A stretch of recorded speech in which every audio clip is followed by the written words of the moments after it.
Good morning, everyone.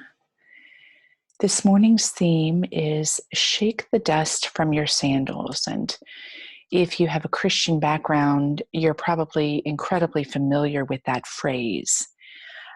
It comes in a remarkable passage of a time that Jesus sends out his closest followers.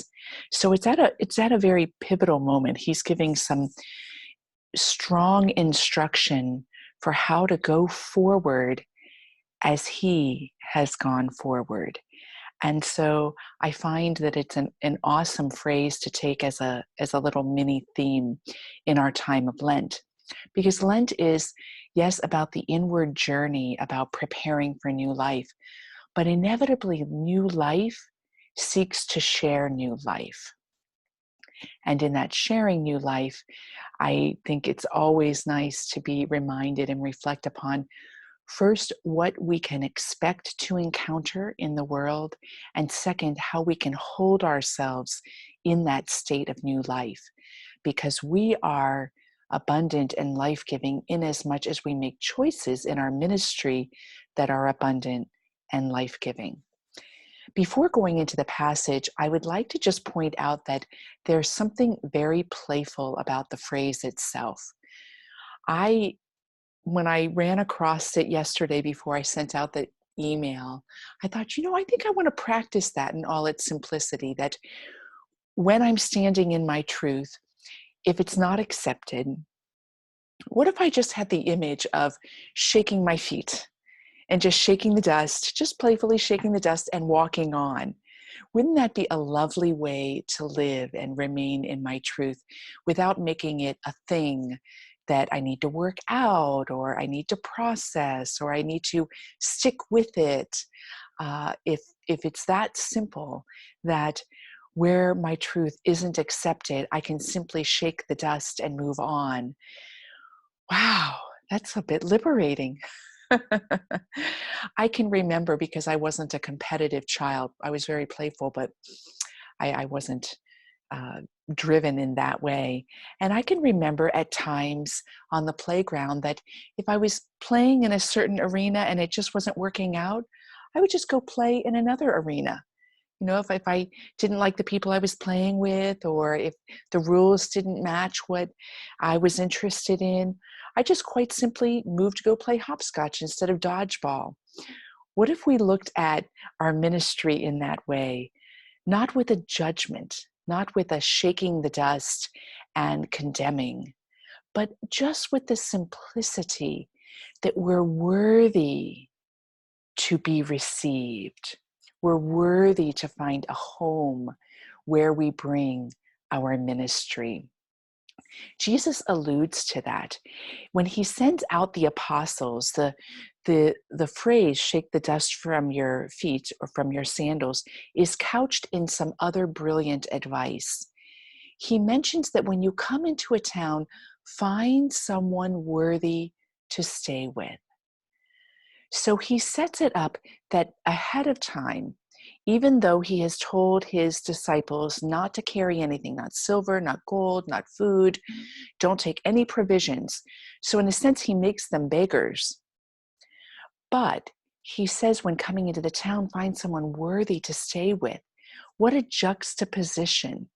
Because especially in that time, I think it's still true in our time, worth is oftentimes seen on how well you've done, how responsibly you show up, how you provide for yourself. And here he sent them out as poor. But he says, don't stay with anybody that's not worthy of you staying with them. He keys them into the fact that the ministry is so valuable that it deserves that you enshroud it, encase it in a sacred space, that you provide for yourself, not silver, not gold, but the container wherein you're met because you're seen for the gift that you have to bring. And from there, he tells them to do exactly what he was doing, to heal the sick, to preach good news, to cure those who have leprosy, to drive out demons. he goes on to say, you have received, and freely you have received. So give freely. The last bit, he says, is that if the town you're in is worthy of the peace that you have to offer, then you can let your peace rest upon it. But if it's not worthy, here we have the phrase. So the counsel that we're given, if we were to kind of take Jesus's words as an invitation for us, is to realize that we are priests and priestesses, and we are so worthy in what we bring that we also can follow discernment. We can also look to see if the peace we have to offer is going to be received, if those around us are capable of receiving it. And if they're not, he says, just simply don't try. Go on to where you will be received. That goes a little bit with these common teachings nowadays of the laws of attraction, right? To go and move where things are resonant. Let it be that simple. And when you shake the dust from your sandals and move on, he gives one last piece I want to focus on. And that is, he says, be wise as serpents and innocent as doves. I love this phrase. I've always found great inspiration and refuge in that phrase of our call is to be wise as serpents, ready to strike, ready to move, can lay in wait for a long time until you see the right moment. That's wisdom, right? And innocent as doves. I don't know enough about doves, but they must carry a certain bit of innocence. I always think of doves as like lovebirds, so maybe there's an innocence in loving all, no matter what. Now let's turn to the metaphor of dust.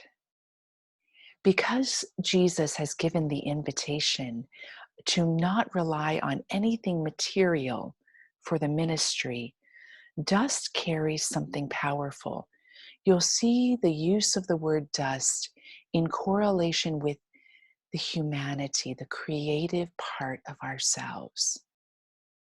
Over and over again in the scriptures, you'll find that word. In the very beginning, what? Humankind was created out of dust. And later in the book of Genesis, you read that from dust we came and to dust we will return. And if you were someone that practiced Ash Wednesday, that was the theme of Ash Wednesday, right? To remember our humanity. To remember that we're not meant to live from the dust, but rather the dust is simply the dust upon our spiritual form.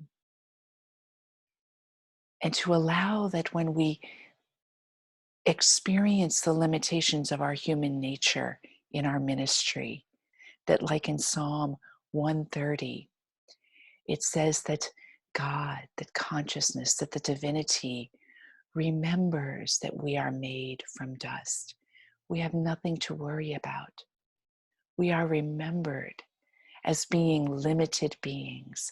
Our responsibility is to be evolving into this wholeness. It is not something that we merit. It is not something that we figure out. It is not something that we accomplish in the worldly sense. So shaking the dust also has the metaphor of not letting ourselves get caught up in any of the ways we get affected by the ramifications of our ministry. So shaking the dust isn't so much like, get behind me, Satan, to the people in our lives. Shaking the dust is just shaking the dust of the way we get too serious about our ministry.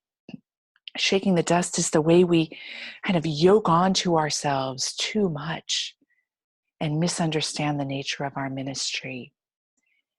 Shaking the dust lets us free up again so that we can receive freely and give freely. So let's jump into the devotional. I invite you to close your eyes. And with eyes closed, before we move into this centering, I want you to bring up something that you're really carrying in relation to a person, place, or thing, and you as a spiritual being, as living out a life call of ministry, something that you just can't seem to shake off. And I'd like metaphorically for you to hold that within your hands.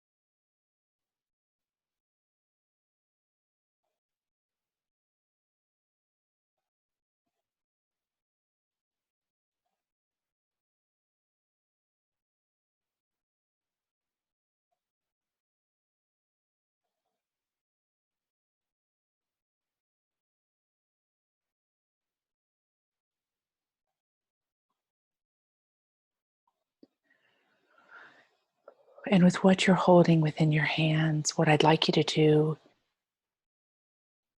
not in an attitude of judgment, but in a true letting go, so that spirit may bring healing. I'd like you to then separate your hands and shake them. Shake the dust. Shake the toxicity. Shake the remnants.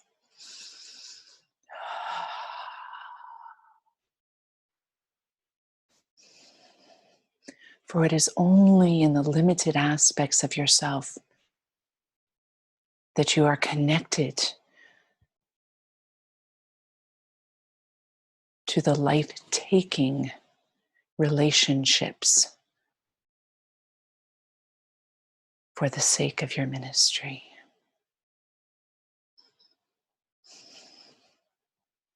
Even if you can't do it 100%, it's okay. Do what you can. Imagine.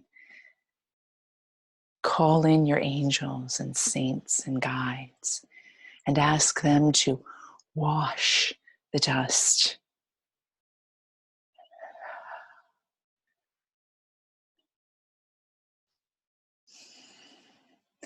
And now shake the arms.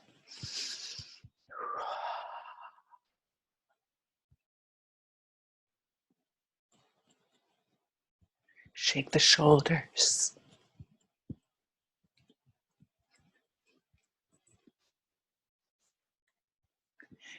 Shake the hips and torso. Shake the legs. And shake the feet. Shake the head. And come to rest.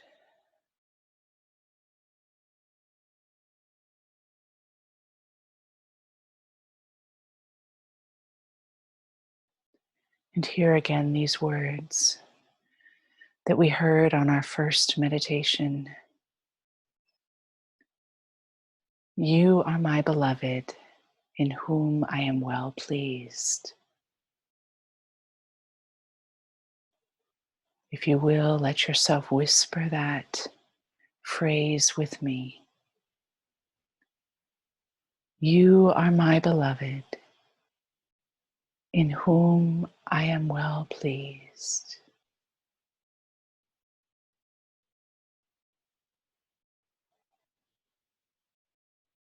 You are my beloved, in whom I am well pleased.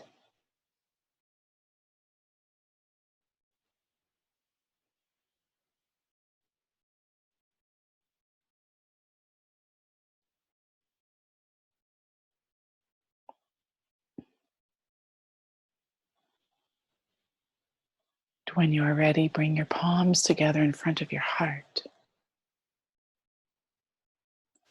and open your eyes with Namaste. May we greet all today with Namaste. And maybe you will join me, because I intend today to simply shake the dust from my sandals. If I don't like dodgeball, I'll move to the Foursquare. If I don't like Foursquare, I'll move to playing cards. Let your alignment with yourself, yesterday's meditation, be that simple. Blessings, my friends.